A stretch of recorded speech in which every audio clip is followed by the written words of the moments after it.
그러나 그래도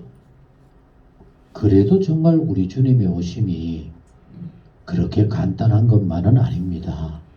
뭐 이 증거가 있고 저런 설명을 하고 해도 참 쉽지 않은 것이 바로 동정녀 마리아의 탄생이랄 수가 있을 겁니다.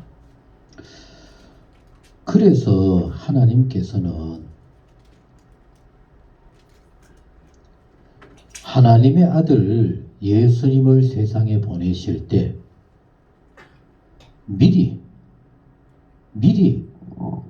예수님의 오시는 길을 예비할 수 있는 사람으로 미리 한 사람을 보내는 겁니다. 그 한 사람을 보낸다라고 하는 것도 같이 합니다. 이사야 40장 1절 2절 여기 나중에 읽어보시면은 이사야 40장이라 그랬어요. 네. 거기에 보면은 이런 말씀이 나오고 있어요. 거기에 뭐가 나오는가 하면은 우리 인류가 뭐 유대인들인지 오늘 우리들인지 누구든지 간에 우리 인류가 죄로 인하여서 너무 고생을 했다. 그래서 하나님께서 인류가 그렇게도 오랫동안 기다리면서 힘들게 어렵게 사는 거기에 하나님께서 직접 이렇게 말씀을 합니다. 같이 합니다. 지금까지 겪은 것만도 너무 힘들었다. 이제는 내 백성을 위로하라. 그래서 내 백성을 같이 합니다. 위로할 자가 오시는 것을 미리 길을 닦을 사람을 내가 보여주겠다. 그래서 여러분 같이 합니다. 예수님의 오심을 하나님의 아들이 오심을 길을 예비하는 사람을 먼저 보내주는 겁니다. 그 사람이 누굴까요? 세례 요한입니다. 오늘 낮 시간에도 말씀을 했지만은 세례 요한이 6개월 먼저 왔어요. 세례 요한의 부모님들은 이제는 나이가 많아져서 아들을 얻을 수 없다, 자식을 볼 수 없다라고 판정이 났는데 세상 모든 육체적으로 그런데도 그 집에 아들을 주셨어요. 그리고 그 아들은 뭐 하는 아들이 된다고요?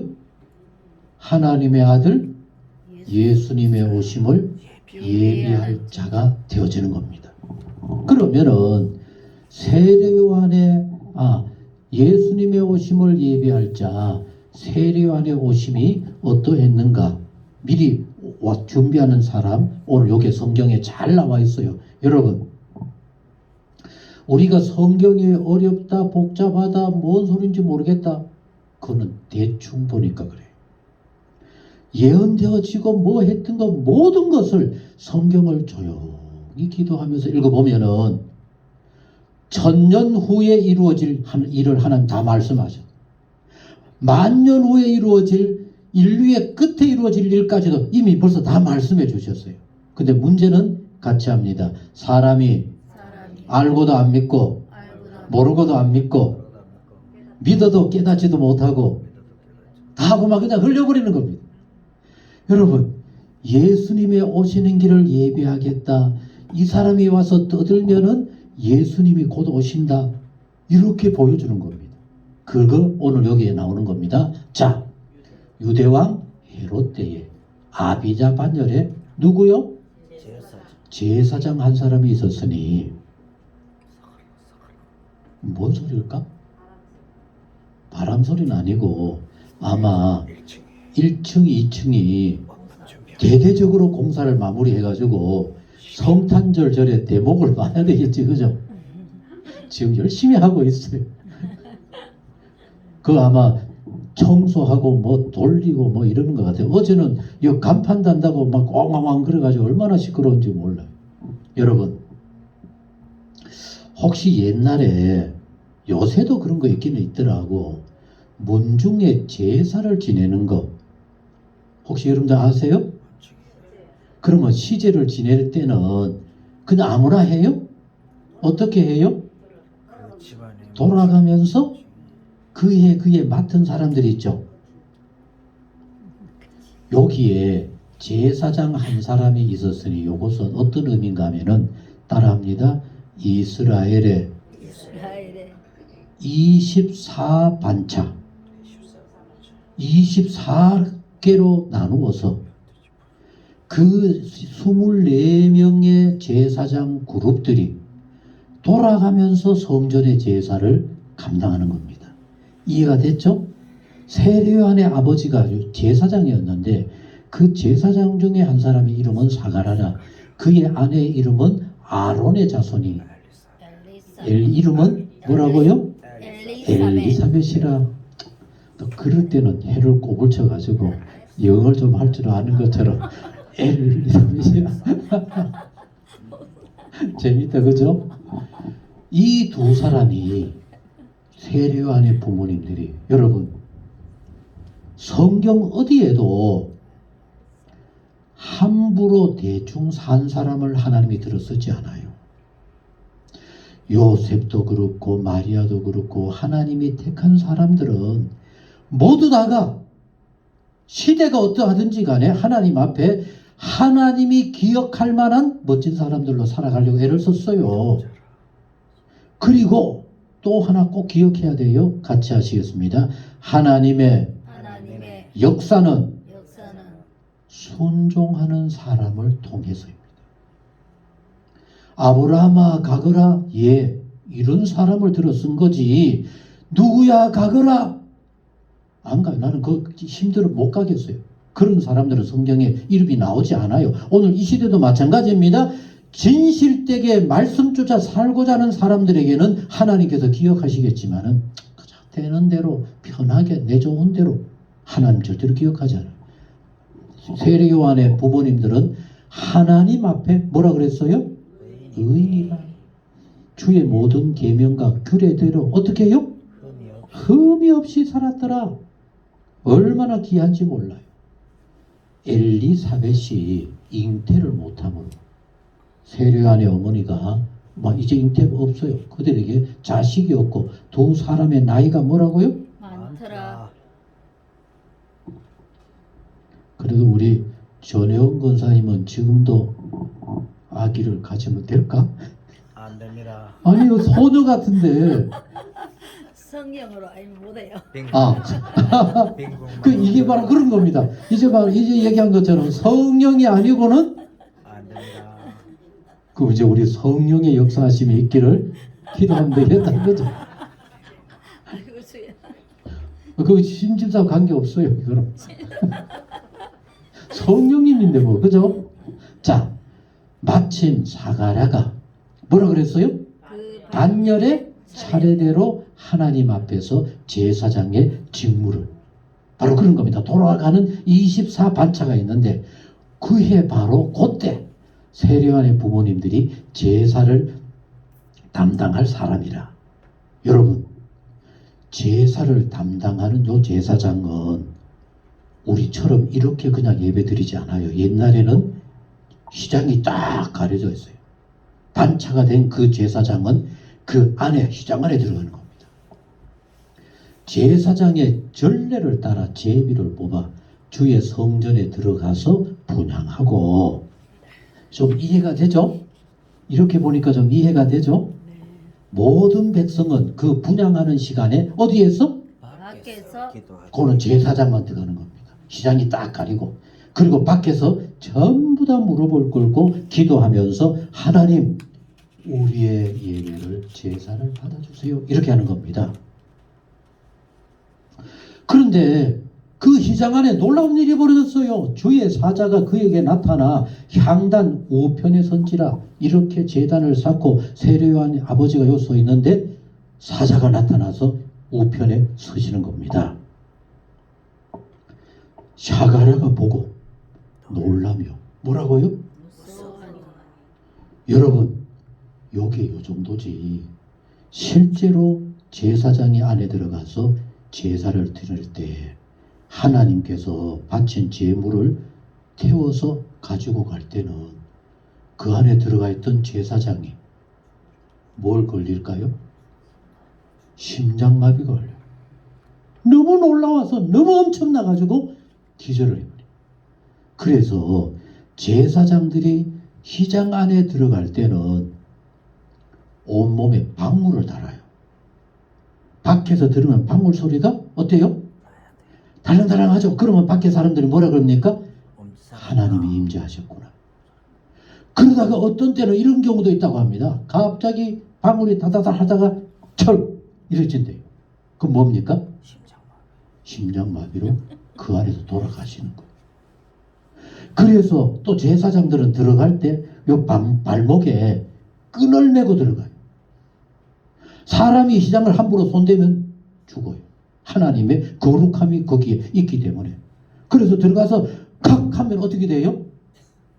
발에 묶었던 그 끈으로 그 안에서 돌아가신 제사장을 끄집어내야 돼요.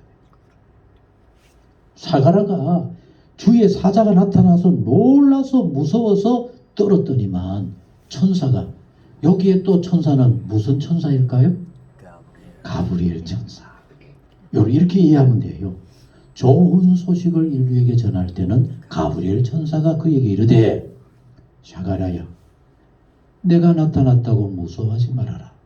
너의 간구함이 들린지라. 내 아내 엘리사벳이 내게 아들을 낳아주리니 그 이름을 뭐라고요? 요한이라 그래거라. 여러분, 아이를 낳을 수 없는 두 사람에게 그 반차에 쫓아서 제사를 집례했는데 그때 하나님의 천사가 나타나서 아이를 갖게 하겠다 그랬어요. 자, 근데 그 아이는 뭐냐? 너도 기뻐하고, 물론 자식이 없다가 나니까 기뻐하고 즐거워할 것이요, 동시에 많은 사람도 그의 태어남을 어떻게 해요? 왜 기뻐해요? 많은 사람이 왜 기뻐해요? 내 자식도 아닌데? 하나님의 구원의 영광이 임하는 그걸 전하러 온 사람이 세례요한이니까, 세례요한 때문에 예수님의 오심이 준비되니까 모두가 기뻐할 수밖에.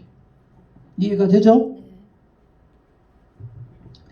이는, 자, 중요합니다. 이는 왜 그렇게 많은 사람이 기뻐하는가 하면은 그가 주 앞에 큰 자가 되며 포도주나 독한 술을 마시지 아니하면, 여기 포도주나 독한 술을 안 먹는 그것은 바로 이렇게 구별되어진 그런 사람이라는 얘기입니다.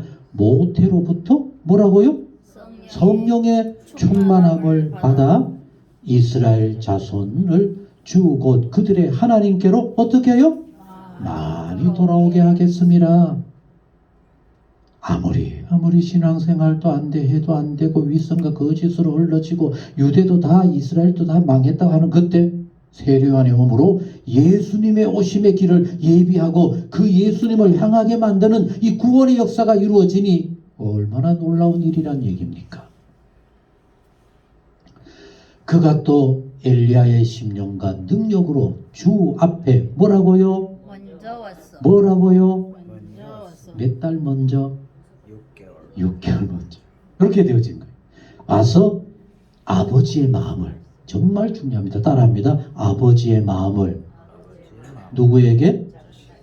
여러분, 우리가 아버지의 정말 지극한 돌보심을 겪어하지 못하고 아버지의 그 사랑을 몸소 배우며 느끼지 못하고 자란 자녀는 하나님 아버지를 제대로 깨닫기가 어려워요.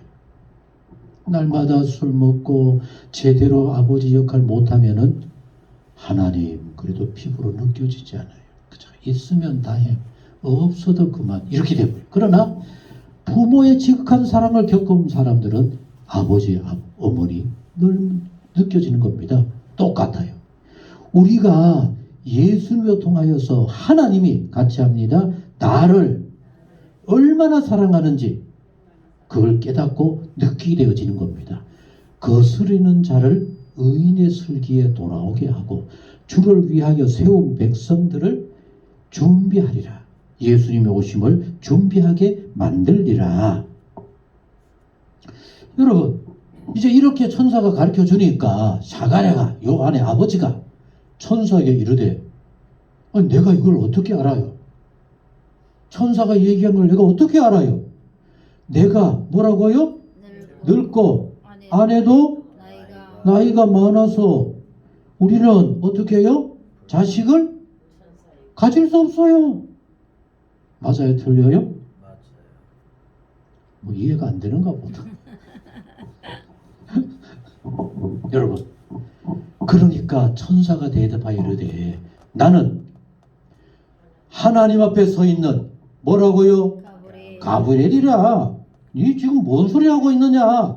이 좋은 소식을 전하여 내게 말하라고 보내심을 받았노라. 그러면 내가 지금 얘기해 준 것은 어떻게 된다는 겁니까? 네가 그런 걱정하지 않아도 누가 해줘요? 하나님이 하셔. 하나님이 그렇게 하라고 보냈기 때문에 내가 와서 전하는 거야. 보라, 이 일이 되는 날까지 네가 내 말 안 믿었기 때문에 내가 뭐하요? 말을 못하는 자가 되어 능히 말을 못하리라. 그럼 여러분, 하나님께서 임재하시고 천사가 나타나서 말씀할 정도로 그 말씀에 놀라운 기적의 역사를 경험한 그 장막 안에서 들어가 있던 사가라 세례 요한의 아버지가 나와서 뭐가 돼버렸어요? 그 안에 들어갔었더니 뭐가 돼버렸어요? 이 모든 내용을 딴 사람들은 알아요, 몰라요? 몰라요. 그럼 사람들은 뭐라 그럴까요? 에? 하나님의 놀라운 역사를 겪더니만 입이 붙어버렸다. 번거리가 돼버렸다. 전하고만 봐 정신이 빽 돌아버린가 보다. 그런데 여러분, 왜 세례 요한의 아버지로 입이 붙어버리게 번거리가 되게 해주셨을까요? 왜 그랬을까요? 아셔야만 해요. 나와서 얘기해봐야. 왜 그랬을까요? 얘기해봐야 믿을 사람 없어. 여러분, 세례 요한의 아버지가 나와서 얘기한다고 해서 심집사 얘기처럼 사람들이 안 믿어주는 것도 있겠지만은 더 중요한 일은, 물론 밖에 사람들 하나님의 음성을 직접 못 듣고, 아니 들어도 안 돼, 그대로 안 사는데 듣는 전에 준다고 해도 저거 미쳤구나, 어쩌다 그만 돌아버리는, 이렇게 되겠지만은 더 중요한 일은, 여러분, 세례 요한의 아버지가 자식이 있을 거라고 하는 천사의 음성을 듣고도 자식이 있을 거라고 믿을까요? 못 믿을까요? 못 믿어요. 믿음 없는 함부로 짓거릴까봐 입을 봉해버려요. 여러분, 입이 봉해지는 게 축복입니까? 축복이 아닙니까? 축복이요. 잘못하다가는 세례 요한의 아버지가 믿음 없이 함부로 짓거리다가 하나님의 역사까지 그르치게 되어지는 겁니다. 여러분, 이걸 우리 알아야 돼요. 근데 한국 교회의 가장 잘못된 것 중에 하나가 이 말씀을, 계시를 받는다는 사람들 때문에 문제가 되는 겁니다. 어느 교회 어떻다더라, 누구 어떻다더라, 뭔 일이 있더라, 엉뚱한 소리 이용해가지고 사람들을 현혹시키고 시험 들게 하고 이단으로 빠지게 만드는 겁니다. 이거 쉬운 얘기가 아닙니다. 하나님의 거룩한 뜻을 어떻게 사람이 다 알아서 이해하고 깨달을 수가 있습니까? 같이 하셨습니다. 우리는 곧 죽어도 믿음 없이 믿게 해주세요. 그러면서 살아가는 게 그게 우리 연약한 인생이지, 내가 다 알아, 내가 믿어, 내가 확신해, 그거 이미 벌써 잘못됐다는 걸 알으셔야 돼요. 여러분, 이해가 됩니까? 정말 우리 모두가 이제는 깨달아야만 해요. 능히 말을 못하리니 이는 내가 내 말을 어떻게 해요? 믿지 아니야. 이해가 되죠? 믿지 않는 게 함부로 나가서 또 엉뚱하게 떠들으면 안 되잖아요. 때가 이르면 내 말이 이루어지리라 하더라. 여러분, 이루어지면 그때 세례 요한의 아버지 입을 어떻게 할까요? 하나님 열어주죠. 아멘. 그럼 이제 이렇게 하면 돼요. 같이 합니다. 하나님이 이루어 주실 때까지, 입을 열어줄 때까지 좀 기다려요. 우리 이 기다림이 꼭 필요해요. 백성들이 시장 안에 들어갔던 사가랴를 기다리며 그가 성전 안에서 지체함을 이상히 왜 안 나올까? 뭔 일이 있을까? 전부 먹혀서 막 그러세요. 근데 그가 나와서 그들에게 말을 못하니 백성들이 그가 성전 안에서 한상을 본 줄을 알았더라. 그가 몸짓으로 뜻을 표시하며 그냥 말 못하는 대로 있더니, 있어야지 뭐 그죠? 그 직무의 날이 다하며 집으로 돌아가니라. 이후에 그의 아내 엘리사벳이 뭐라고요? 잉태. 집에 가보니까 평생 기다리고 했는데 임신 못했어요. 그런데 가보니까 잉태하고 5달 동안 뭐라고요? 숨어 있어. 왜 숨었을까요? 왜 숨었을까요? 부끄럽죠. 예? 아니 김경숙 집사님이 어느 날 배가 불러온다 그거 떠벌리고 다니겠어요? 20대 때 아이고 요사이 아이들은 진짜 창피한 것도 몰라 그죠? 그 배를 이래가지고 사진을 찍어 남기고 하더라고. 그것도 한때지. 이제 여기 있는 분들이 내 배 불러보라 이제 그래진 겁니다. 5달 동안 숨어 있다고 이르되 주께서 나를 돌보시는 날에 사람들 앞에서 뭐라고요? 내 부끄러움을 없게 하시려고 이렇게 행하심이더라. 이렇게 해서 세례요한의 부모님이 아이를 뵀어요. 여기에 바로 이어서 오늘 낮에 보았던 것처럼 뭐라고요? 6째 달에 5달 동안 숨어 지냈어요. 세례요한의 어머니가 임신한 줄도 몰랐어요. 6째 달에 마리아에게 예수님의 나심을 얘기를 하고, 여러분 마지막에 우리가 들었어요. 네 친족, 그래서 이모라 그러기도 나와요. 어디 역사에 보면은 네 이모가 이렇게 아기가 없다가 아기가 배었어. 같이 합니다. 그 뵌 것을 보거든 너도 성령으로 잉태된 것을 믿으면 돼. 마리아에게 그렇게 천사가 깨우쳐 준 겁니다. 그래서 말씀대로 내게 이루어지이다 마리아가 얘기하고 나서 바로 뭐 했을까요? 참, 성경을 이렇게도 안 봐요. 누가복음 1장에 보면은 여러분 이렇게 세례 요한도 잉태가 되어지고 마리아도 잉태가 되어지자 마리아가 바로 한 행동이 있어요. 뭘까요? 에? 멀리 예루살렘 넘어 이모가 사는 집으로 마리아가 쫓아가서 이모가 베풀러 온 거 가서 확인한 겁니다. 그리고는 자기도 이제 곧 배가 불러올 것을 기억을 하게 되어진 겁니다. 이해가 되죠? 그래서 오늘 우리가 이 성경을 어디에서 찾으셨어요? 누가복음. 여러분 누가복음이라고 하는 이 성경책은 같이 합니다. 믿음이 없는 우리들이나 세상 사람들이 읽어보면은 이렇게 되었구나 라고 이해할 수 있도록 아주 쉽게 구체적으로 가학적으로 사람들이 다 알 수 있도록 이해할 수 있도록 이렇게 설명해 놓은 겁니다. 그냥 해놓지 않아서 예수님이 뭐 이렇게 와서 잉태되겠다 뭐 그런 정도가 아니라 이런 과정을 거치고 이렇게 보여주시고 이렇게 확인을 하시고 그래서 마침내 우리 가운데 누가복음 2장에 예수님이 마구간에서 태어나셨다 이렇게 알려주는 겁니다. 아멘. 그럼 이렇게 이 성탄절을 이해하시면 되겠습니다. 기도하시겠습니다.